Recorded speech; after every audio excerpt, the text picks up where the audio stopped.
Welcome to In This Body, a podcast where we dive deep into the potent power of embodiment. I'm your host, Ailey Jolie, a psychotherapist deeply passionate about living life fully from the wisdom within your very own body. The podcast In This Body is a love letter to embodiment, a podcast dedicated to asking important questions like, how does connecting to your body change your life? How does connecting to your body enhance your capacity to love more deeply and live more authentically? And how can collective embodiment alter the course of our shared world? Join me for consciously curated conversations with leading experts. Each episode is intended to support you in reconnecting to your very own body. This podcast will be available for free wherever you get your podcasts, making it easy for you to stay connected to In This Body, the podcast with me, Ailey Jolie. Welcome back to In This Body. Today's guest is Dr. Christy Gibson. Dr. G, as she's commonly known, is a family physician, trauma educator, and also the author of Modern Trauma, The Boundaries of Hurt and Healing in a Fragmented World. Her work bridges the gap between clinical practice and trauma theory, offering an integrative approach that considers the neurophysiology of trauma, the impact of chronic stress, and the possibilities for healing. Today, we dive right in, getting into a definition of trauma, what is modern trauma, and her perspective on the importance of language when it comes to how we define trauma too. Christy, I'm so honored to have you on the podcast. Welcome to In This Body, the podcast with me, Ailey Jolie.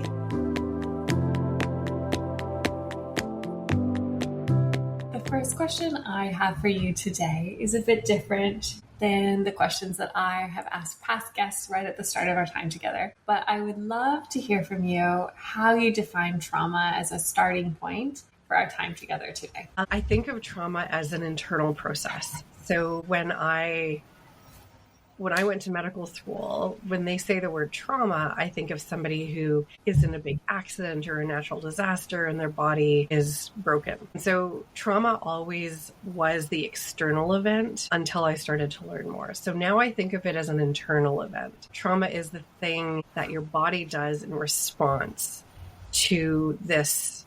And it doesn't even necessarily have to be something that happens outside your body, because surgery can cause trauma. Mm-hmm. It's something that happens that your internal self responds to in a very specific way. So this helps me understand when I was caught in the earthquakes in Nepal in 2015, some people that I'm still in touch with had PTSD symptoms and others didn't, because we were all in the same event, but it didn't land in all of us the same way, same as a family. For some people, they can be exposed to a certain kind of relationship and end up with a complex trauma response that gets stuck.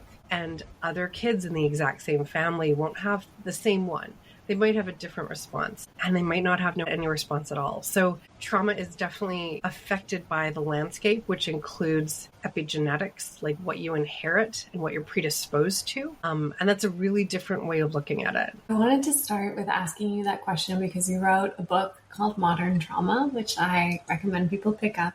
But I loved the languaging modern trauma because in our world right now, there seems to be, I don't know if a competition of ideology or a flattening of ideology, and trauma has become this very disputed terms, I would say, in clinical spaces, and a very catch-all phrase outside of clinical spaces. And I would love to hear from you two things. There's two questions in my ramble. How do you define modern trauma? And then I would love to dive in with you around just the dispute happening in clinical spaces and the catch-all phrase kind of nature of trauma outside of clinical spaces, but maybe we'll start with the definition of modern trauma. These are such important conversations for us to have because there is this backlash around people overusing the word trauma, and I really don't think we are. I think we are living in a really traumatic time, and I don't think that's unique. I mean, there have been many generations that have been through war. There have been many people coming from places of war, but the way that we're exposed to human suffering is so unlike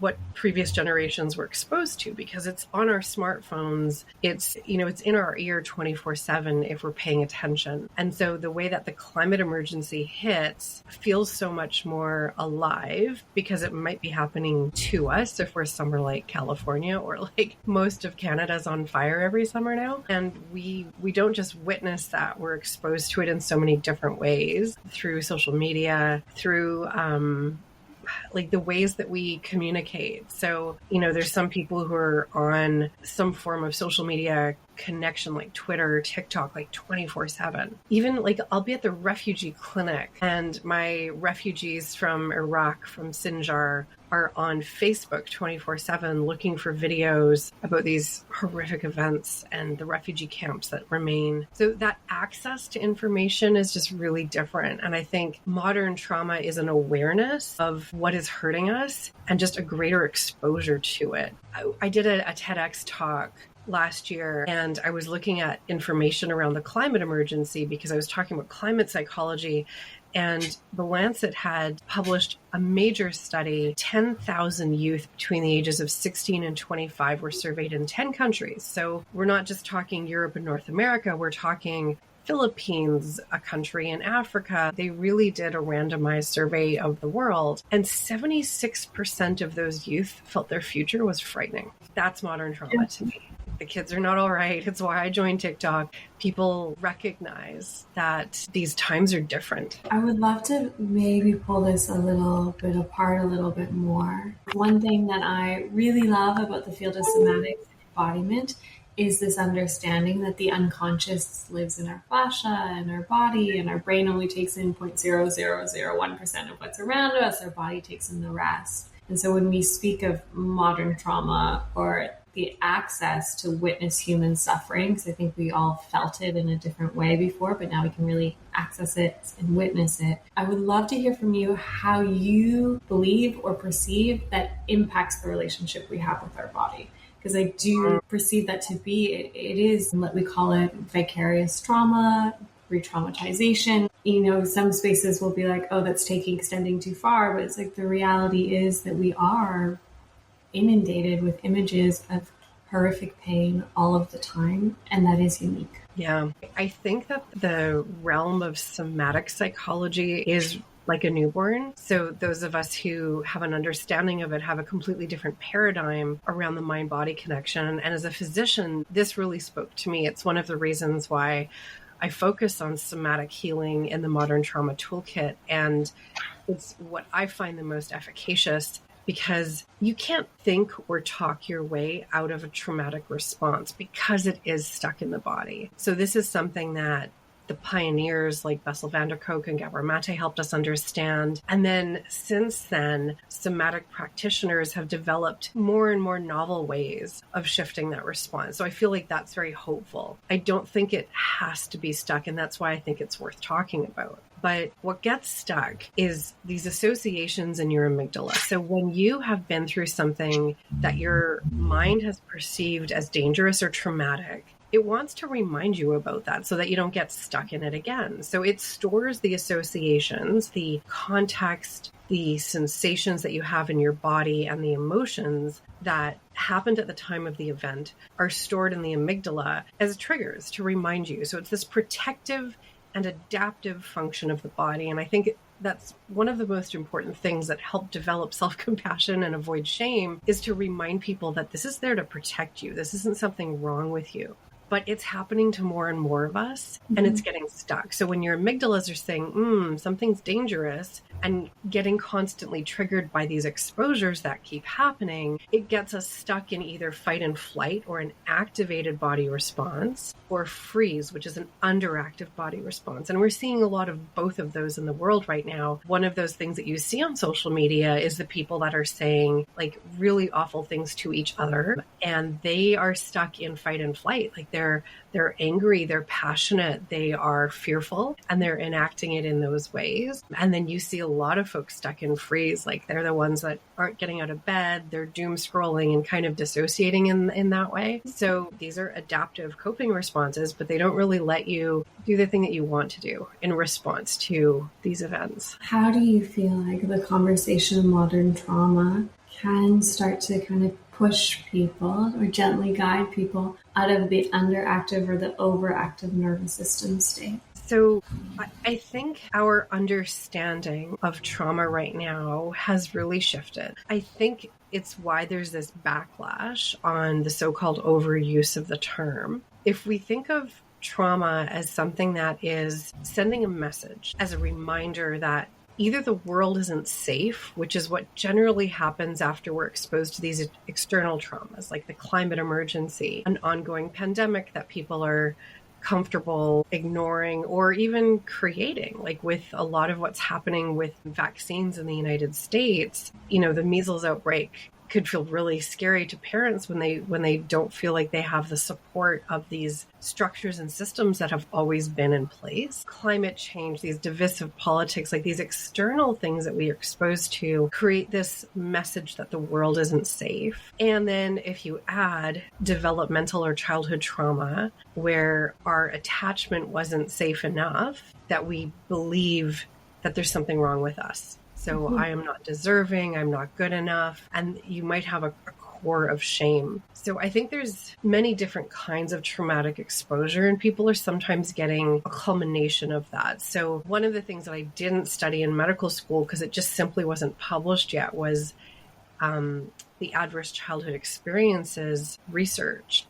And one of the things that we're now more aware of just in those last 25 years is how that lack of psychological safety when we're growing up, either through abuse or neglect or these events that happen in the family, can lock in a belief about yourself and about the world that is so pervasive it colors everything else. And it creates not just mental health syndromes, which people will then classify and call all kinds of disease, but it also causes physical health and social health outcomes. So people are more likely to be pregnant young, more likely to use substances, and more likely to die very early. So if you have a number of adverse childhood experiences, it means that your life expectancy is shorter. And this is a public health marker. So I'm constantly telling folks, like, through the ways that we can shift trauma out of the body now, and I'll call it depotentiate the amygdala, but you're basically erasing and replacing those associations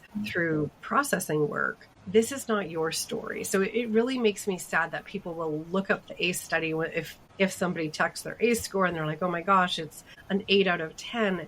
And they look up what the possible consequences are. It's not your story. If you're actually doing the work, if you're shifting these responses away from your amygdala, it doesn't necessarily mean that you have this lower life expectancy and you're locked into all these mental health outcomes. But because the DSM, or like the big Bible of psychiatry, didn't talk about complex trauma, you have to try to stick people into like personality disorders when oftentimes it is a traumatic response that's stuck. So I just don't think the field of medicine is really helping. You said something interesting that I would like to go back to, because you've named it twice now, the environmental environment that we're all in, the climate crisis, which I don't think medicine also has a great job of acknowledging. No. But something as a psychologist that I often find challenging with my clients is anchoring in a felt sense of safety when our world is inherently unsafe in ways that the American dream is not true. We don't have complete control of our destiny, and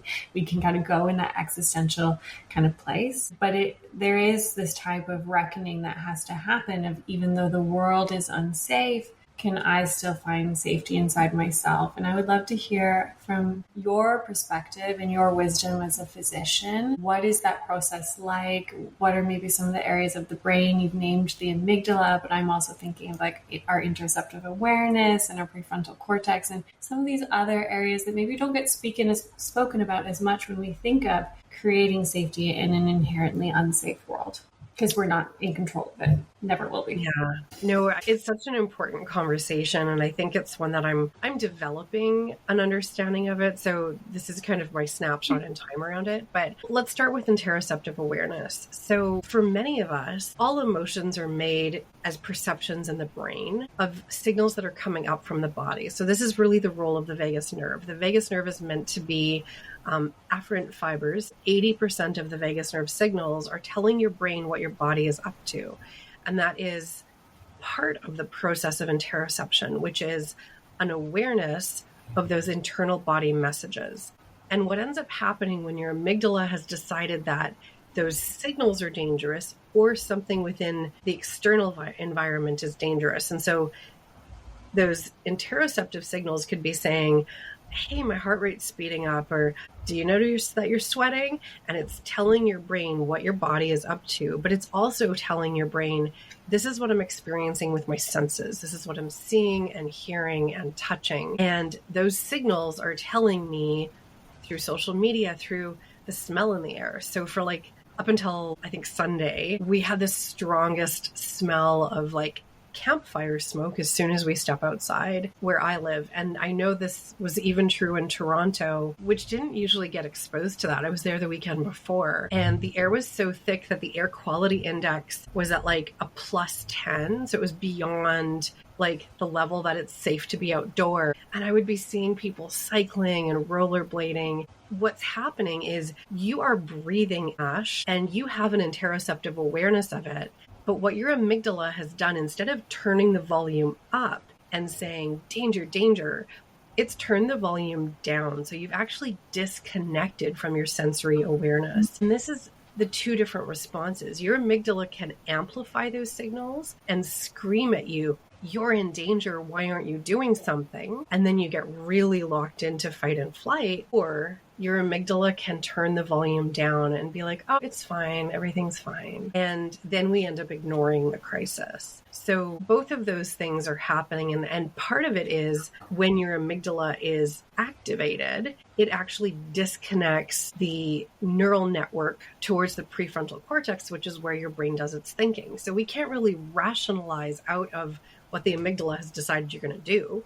We can't think our way out of it. And this will bring us back full circle to why I'm such a huge fan of somatic strategies. So how can we, change the input through the vagus nerve and lower the volume dial on the messages themselves? How can we change the input from the vagus nerve and actually lower our heart rate through biofeedback and a lot of these neurofeedback type modalities? How can we change the input in terms of that perception in the brain of those pathways? And part of it is bringing the subconscious into conscious awareness. So one of the first steps in a lot of somatic practices is actually noticing and grounding. So when you ask the question, how can we stay safe? Actually, this is funny. This is the title of my last TED Talk. How do we stay safe when the world is on fire? This is the crux of it. So how can we find, Meg Wheatley calls it an island of sanity. Other people talk about staying in the eye of the storm, but how can we find that space of safety within ourselves? And that's always accessible. So this is what I feel like so many of us are teaching. I mean, not just our clients or patients, but like children that were exposed to people like teachers or doctors. I mean, the people who, the firefighters of the world, the people who are constantly putting out these amygdala responses, which, I mean, is anyone dealing with the public right now or anyone in the middle of a protest march, you're getting so much sensory input to your amygdala. How can you create your body as one of those islands of sanity? There's nothing more important right now. Are there things that come to your mind as you're speaking about like calming the amygdala or gaining an awareness of the amygdala and the felt sense of that? Some things that go through my mind is I know that there's like a lot of tech devices that stimulate the vagus nerve or like put sensory input through, or humming, or if you've done a Peter Levine training, he tells everyone to make the sound VOO.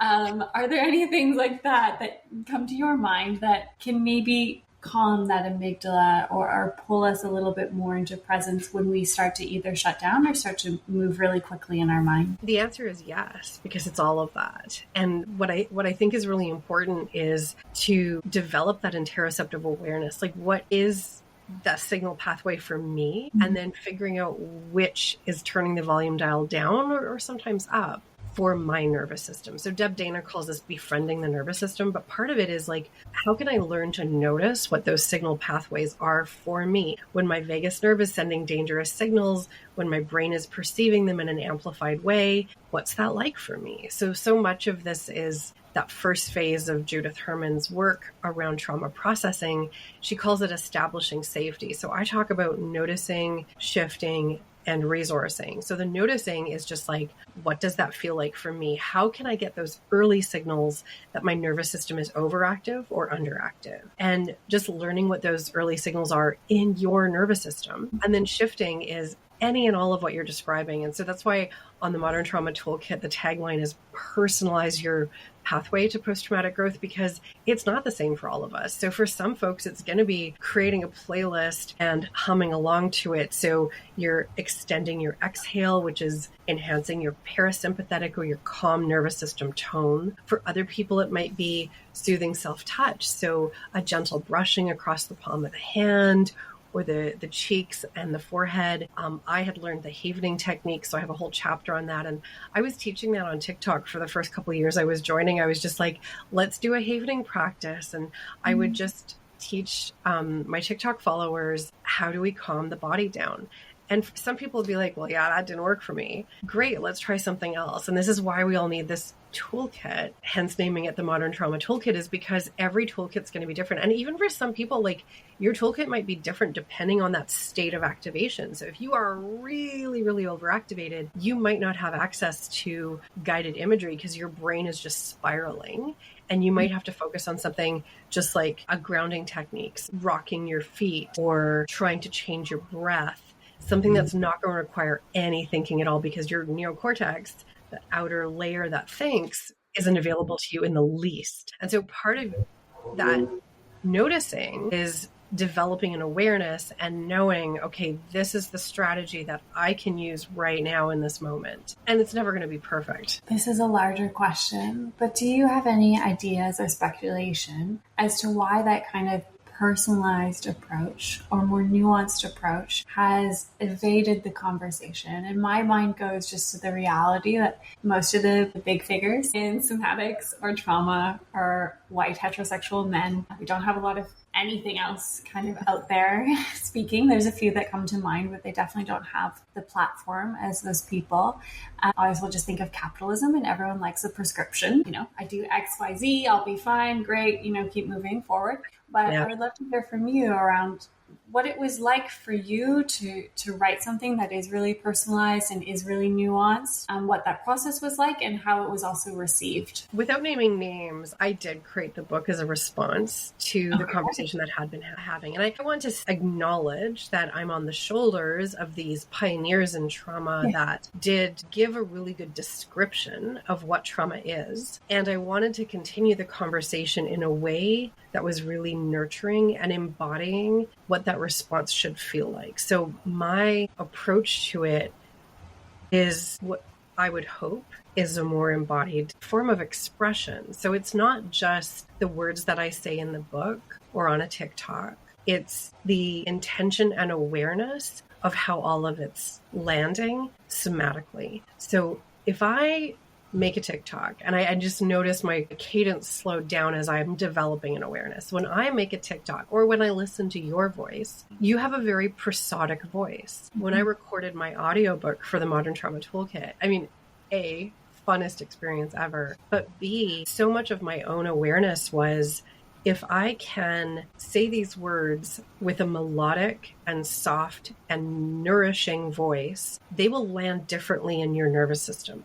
So this is what I call an embodied awareness. And I don't think that the giants of trauma, who are now 80-year-old white men, had that sense of embodiment. They would say or write things that were very triggering without noticing how that could affect the people who are more likely to read it.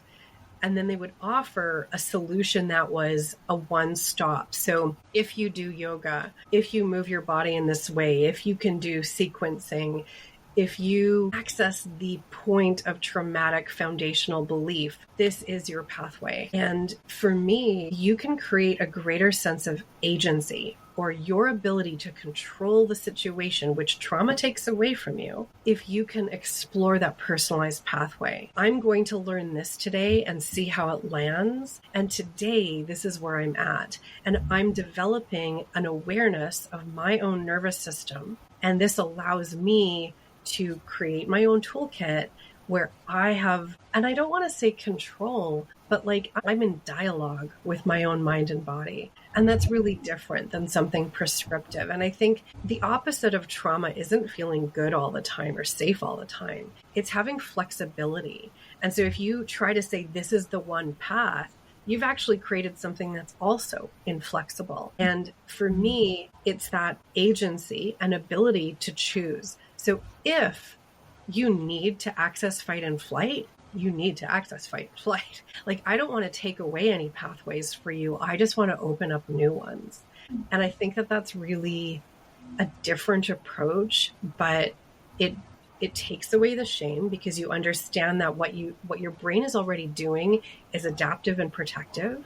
So I want to remind you in a self-compassionate, this is where I like the IFS framing of those 8 C's of the self. If you can develop that clear and compassionate and courageous approach to it, then you are more likely to avoid the shaming responses and to find pathways that are flexible. And they might look different on a given day. One thing that really stood out to me while you were speaking is you kind of mentioned the poetic aspect, which is something I'm so passionate about because the link between creativity and resilience and trauma is so well known.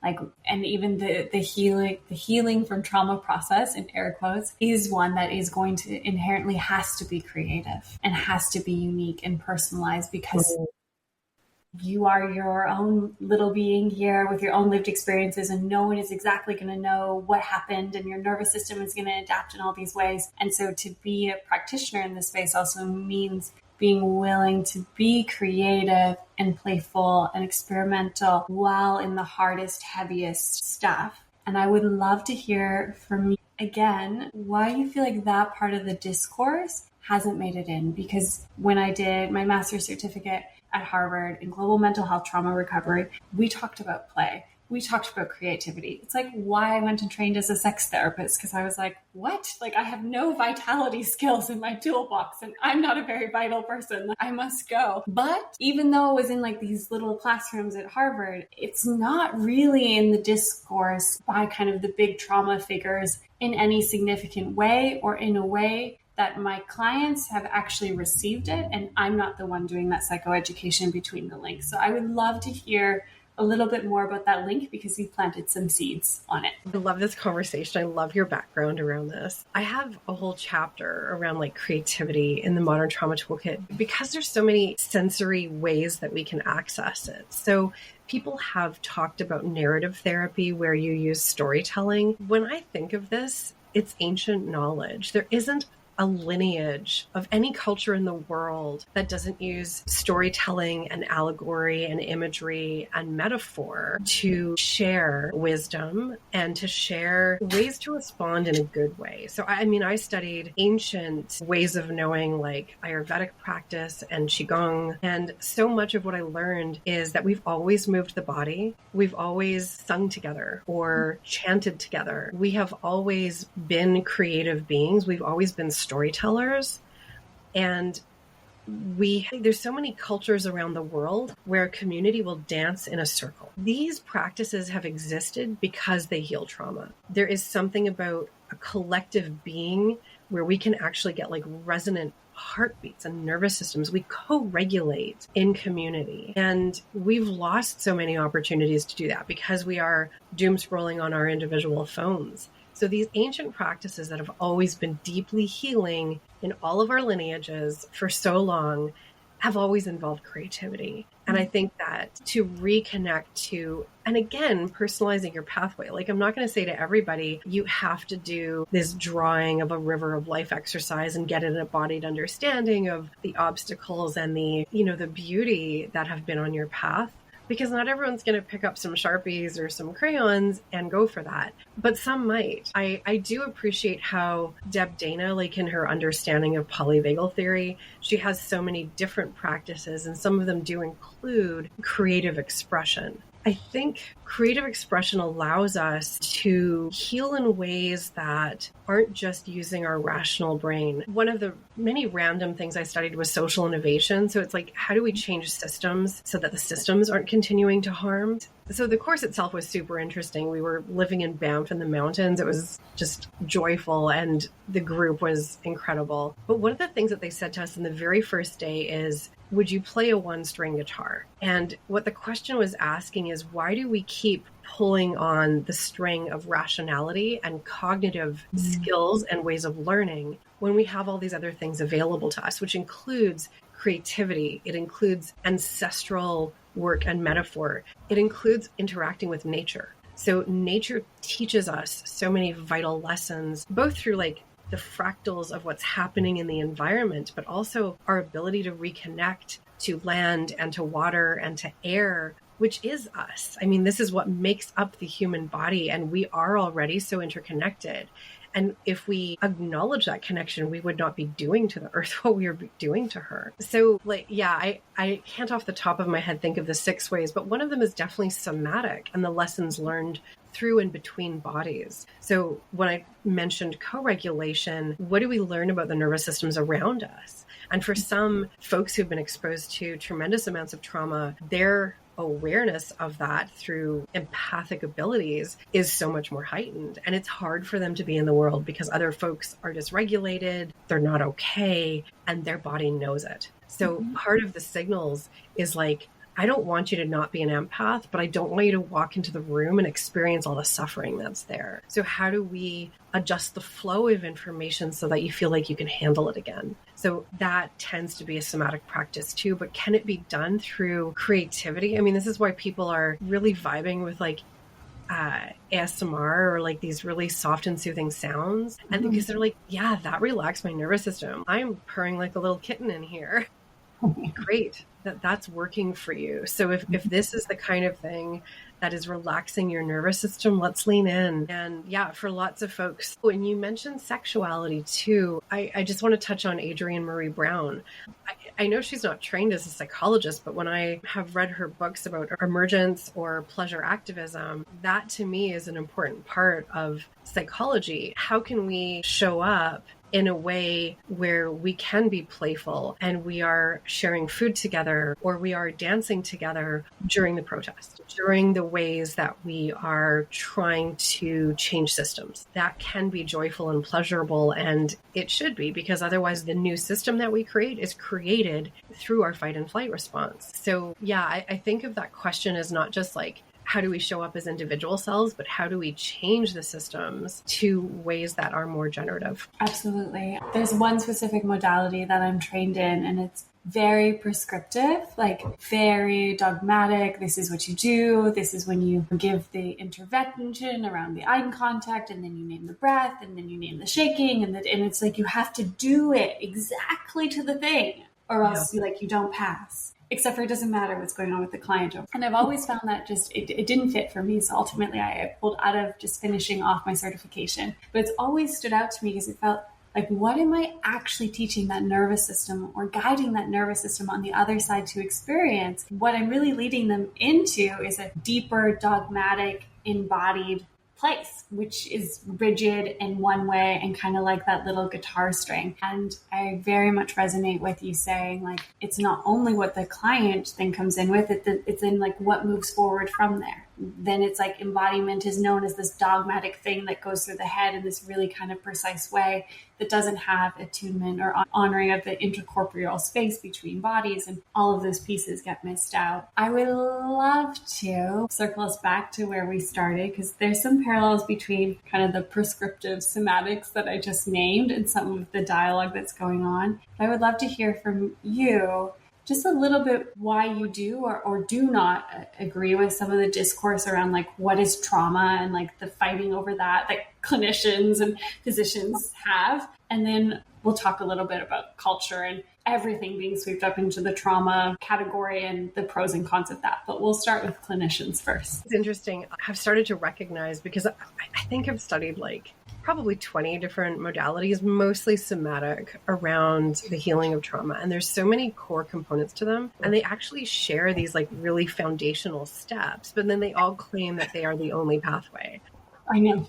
So I'm kind of developing a protocol that is super inherently flexible, because that's what I think is the missing component from all the things that are well established, is your ability to discern and decide.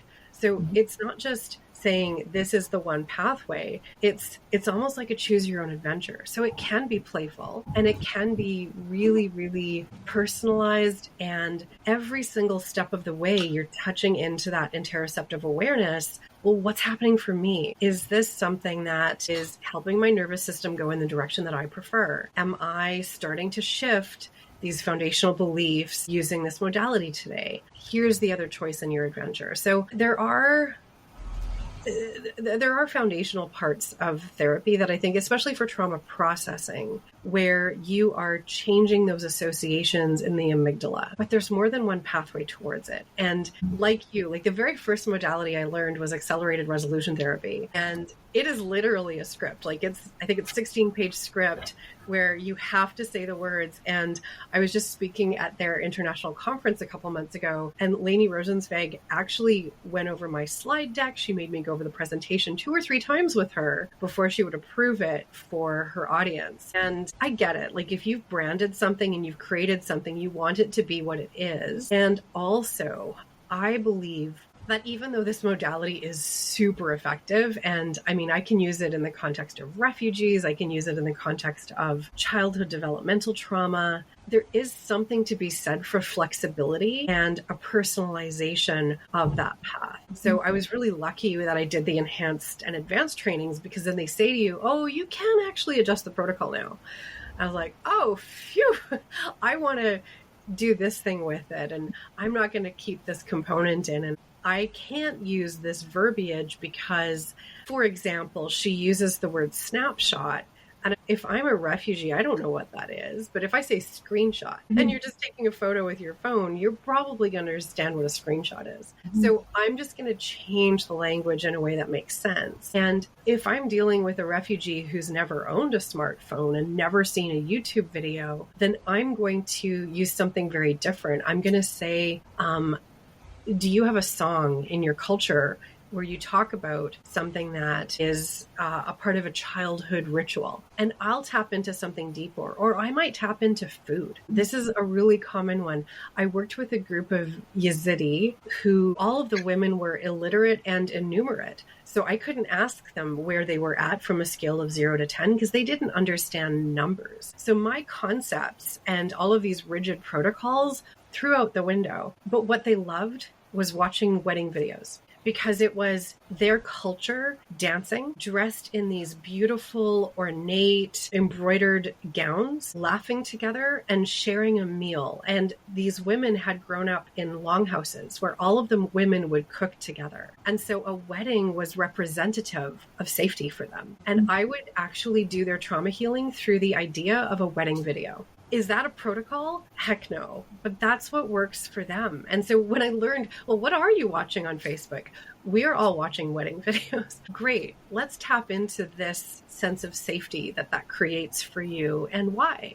And so we would lean into the embroidery. We would lean into these images of laughter. We would lean into the food. And we would do so much description of their cultural foods that just changes that interoceptive awareness, because all of a sudden they're tasting, the texture is in their mouth, the smells are in the room with them. And that is where safety came from. So, that's just kind of an example of what a flexible pathway looks like, but everyone has access to that. And we can tap into it through so many different strings on the guitar.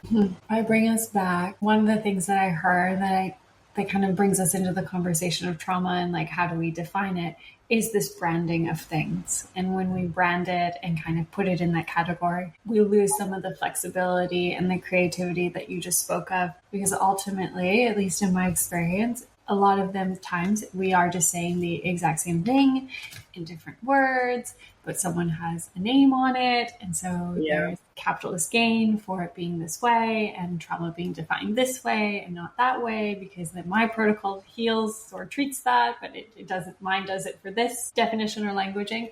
But I would also love to touch on what you see with trauma being more liberally used or more widely used in common culture. If that's something that for you is like you really support because you feel like it's been underused, or have you seen clients who've been harmed by that?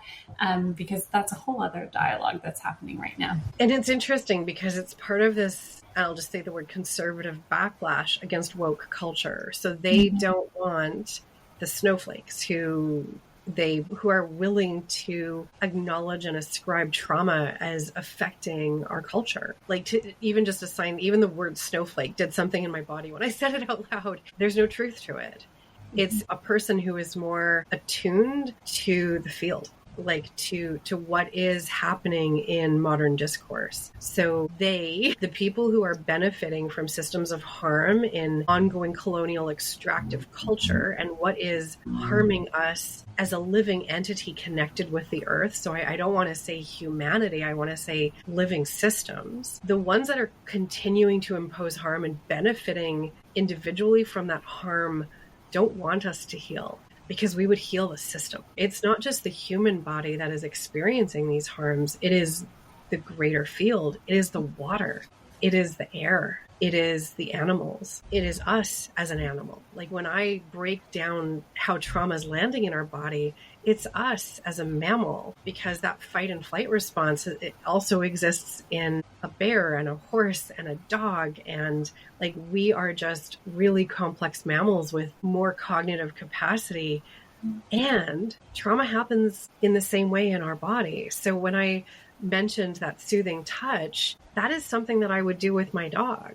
When he is upset, I will pet him gently and talk to him in a soothing way. And sometimes our little human bodies need something very similar. Modern trauma, the backlash, I think, is the system that is causing trauma to the individual and the collective, that is trying to hold on to the status quo, that is harming in a greater and greater way, because this inequity is worsening, and the harm that it's imposing on those who are, and I'm going to use the word vulnerable, knowing that these marginalized communities and identities are placed at risk. So like for me as a queer person, I have these intersectional identities where many of them are privileged because I'm a physician and an author and I have a platform. And yet there are some things that place me in a marginalized path too. Like I live in a really conservative province in Alberta where they are attacking the rights of women and some of our legal rights around agency over our body. And I am a physician who supports those pathways. For example, I'm involved in medically assisted death, and these can place me in a vulnerable position too. So just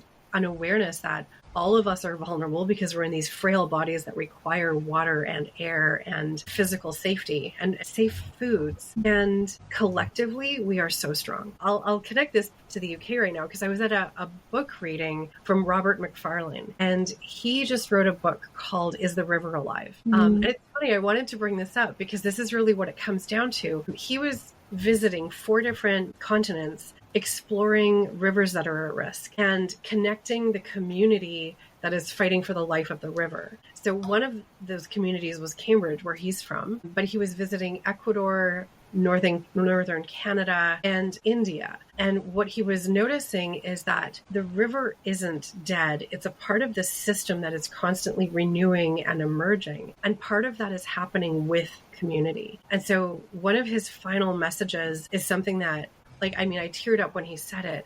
He said, despair is a privilege. Hope is the dream that we all share. And so for the people who don't have fresh water, they can't despair and just throw their arms up because their physical body needs that.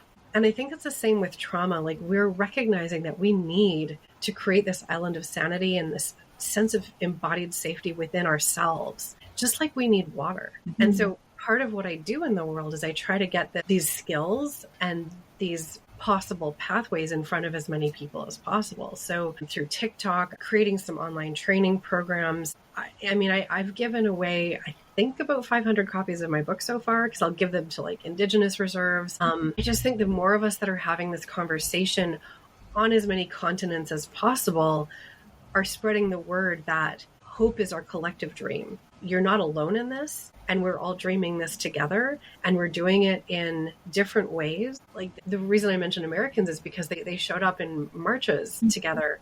They moved their bodies. So they locked in steps. So they formed communities, and they formed joyful communities. Their signs were funny. There was playfulness. There was music, and they were marching. So this is a part of an enlivened practice that we can experience a new way of addressing modern trauma. So many communities around the world are dreaming what that looks like. I think I'll leave it there for today with the message of hope and creating the dream. You've named a few ways that people can find you. You're on TikTok, you have a platform, you have a book, there's online courses coming up. Is there anything else in the next few months that the listener could get more of you by participating in? I can't think of a lot that's public facing. I love to speak. So if people are wanting me to speak about collective trauma or climate or any of these tools, and I love to teach the tools to an audience of folks. So that's one thing that I've kept quite open. What I'm actually working on is fiction right now. So I'm just working on a book that is describing the historical trauma that my Ukrainian ancestors went through. And then it's actually cli-fi or climate fiction, where I've created a protagonist that's in the future. And I'm creating a reality that I want.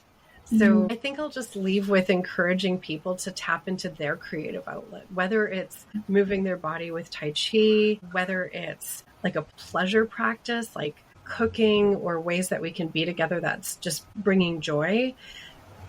You're nurturing your own sense of safety. Whatever that looks like for you, lean in.